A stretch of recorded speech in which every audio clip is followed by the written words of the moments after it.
Hi, Dave Andrews here with the fourth installment of Things You Didn't Know About Dave. Well, after high school, I started in college and majored in computer science and worked part-time at a bank while I was putting myself through school. And at the time, you send your check into the bank, and all these checks are gathered up, and they all have to be filed in everyone's account. So we used to do that at night. About 10 of us used to take each check and put it in everyone's account. And then later in my career, I got a job as a computer operator at the same bank, Security Bank and Trust, in the Pocono Mountains of Pennsylvania. And back then, the computer was probably the size of a laptop now. It was the size of a bookcase back then, an NCR 8555. And disk drives were the machines were the size of a washer machine.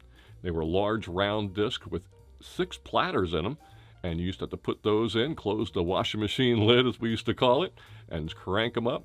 And all the backups were done on tape, so we had a series of tape drives as well.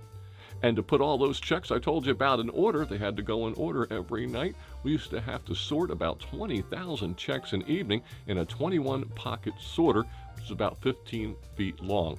And you had to run those checks through the same amount of account numbers you've had. So if you look how many account numbers are on your account number on the bottom of your check, that's how many times you have to run all those checks through the check sorter. So 20,000 checks times 10 or 11 times, that's quite a few checks. You used to be able to knock that out in just a couple hours.